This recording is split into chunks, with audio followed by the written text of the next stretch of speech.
Bonjour, nous allons présenter la solution de l'exercice 4 qui s'intéresse à l'algorithme Gamel aussi bien d'un point de vue chiffrement que de la signature.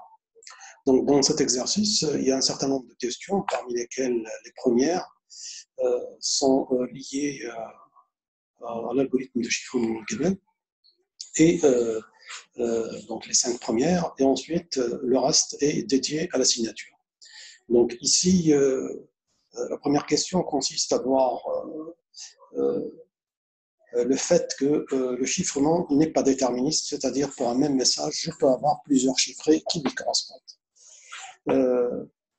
Effectivement, cette possibilité existe parce que le chiffrement Gamel, on l'avait dit que c'est un chiffrement qui n'est pas déterministe, étant donné que pour chaque chiffrement, on doit choisir un nombre aléatoire, K. Donc, en fonction de la valeur de K, on peut obtenir un message, un chiffré du même message qui est autre qu'un autre chiffré qui peut être obtenu par une autre valeur de K. Dans la deuxième question, il s'agit d'utiliser les valeurs de génération de clés. Entre autres, il s'agit de voir que G est un générateur de Z7. Donc pour cela, il suffit de générer l'ensemble des puissances de G et voir qu'effectivement toutes les valeurs de Z7 sont générées par les puissances de G. Pour la question 3, donc Alice qui a une clé secrète, donc donner la clé publique n'est autre que G à la puissance A modulo P. Pour la question 4, Bob veut envoyer le message M égale à 2 à Alice, donc, et il choisit un aléa K égale à 5, donc quel est le message chiffré qu'il doit envoyer à Alice?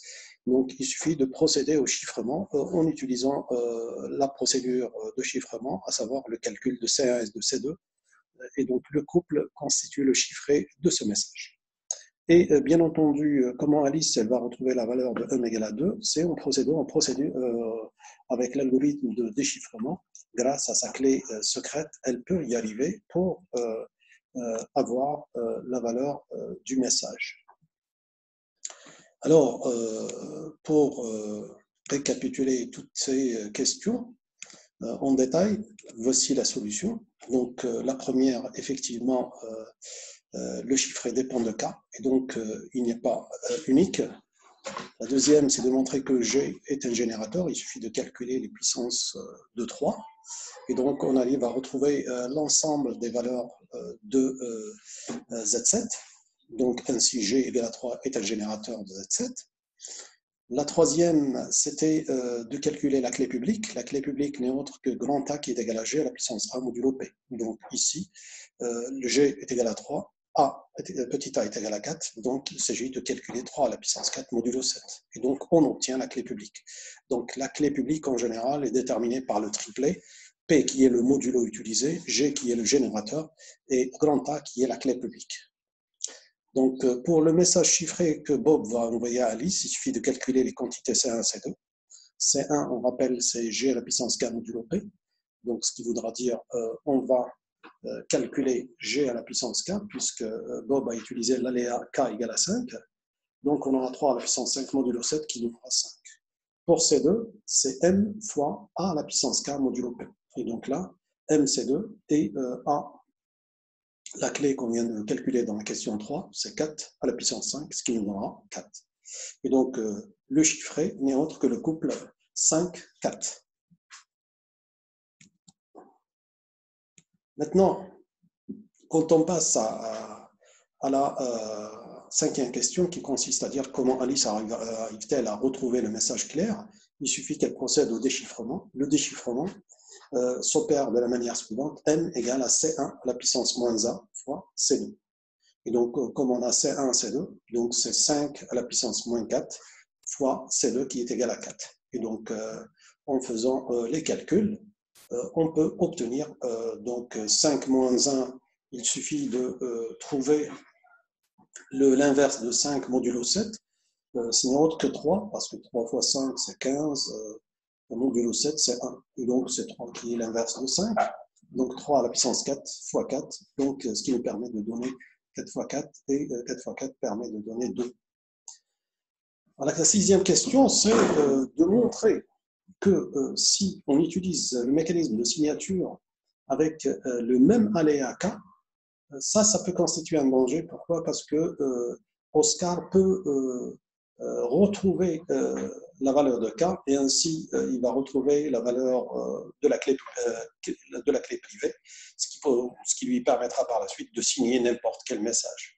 Effectivement, il suffit d'écrire les valeurs de S pour le message M1 et S pour le message M2. Donc, on aura S1 est égal à K à la puissance moins 1, M1 moins AR. Et pour le deuxième, S2 est égal à K à la puissance moins 1, puisqu'on utilise le même aléa.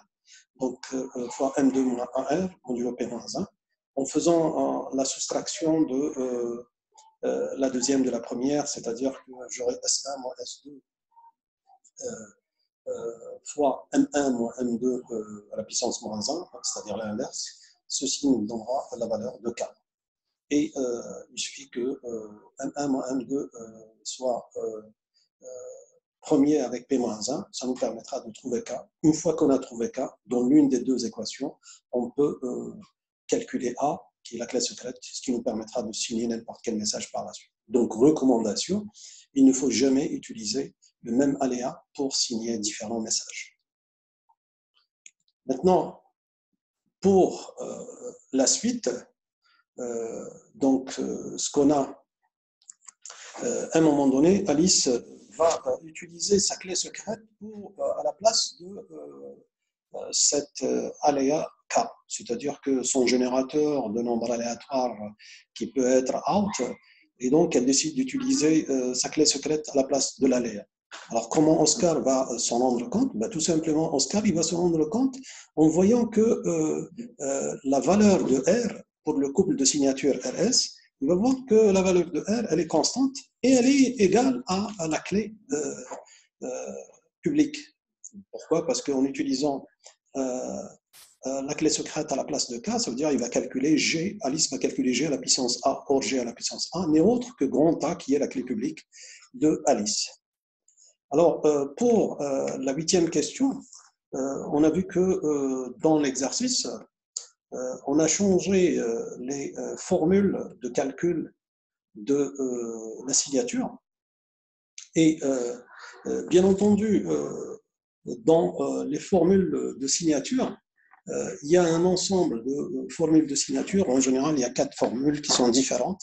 Et bien entendu, chaque formule va induire une formule de vérification qui est différente. Donc, à chaque fois qu'on change les équations de S, automatiquement, ça a un impact direct sur la formule de vérification de la signature. Ici, on vous donne S est égal à 1 moins MA fois K-1 fois R-1. Et donc, automatiquement, on va vous demander quelle est la formule de vérification associée à cette équation. Alors, si on essaye de voir les choses de près, on va voir que la formule correspondante, c'est, d'une manière intuitive, c'est d'essayer de voir comment les choses évoluent.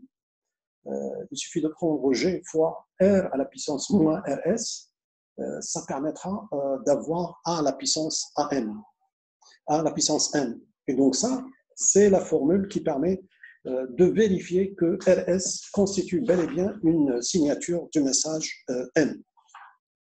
Alors, selon cette nouvelle manière de faire, la question qui suit, on vous dit qu'il est possible que on peut générer une signature pour un message M'.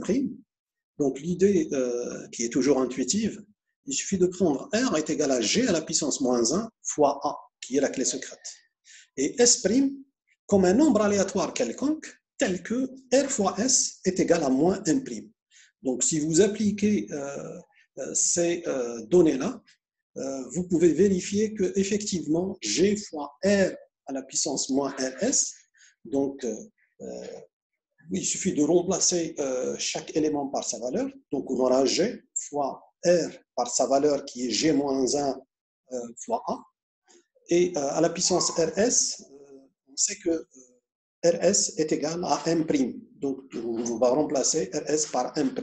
Donc, ce qu'on va avoir, on va avoir G fois G à la puissance moins 1 fois A à la puissance 1'. G avec G moins 1, ça va s'éliminer, ce qui nous donnera A à la puissance 1'. Et donc, on a pu exhiber une signature avec un message qui permet de répondre à la question sans pour autant connaître la clé, sans pour autant connaître la clé privée. Et donc, ce qui voudra dire qu'à chaque fois qu'il y a un schéma qui est utilisé, automatiquement la formule risque de changer. Bien entendu, il y a des formules qui ne sont pas robustes et donc on peut trouver des failles telles que ces failles qui ont été vues à travers les exercices. Et en général, la robustesse augmente davantage si on rajoute à l'intérieur, je dirais, le haché, donc ça permettra de compliquer un peu davantage les formules pour limiter les failles qui peuvent exister. Ainsi se termine l'exercice 4 de la série signature numérique.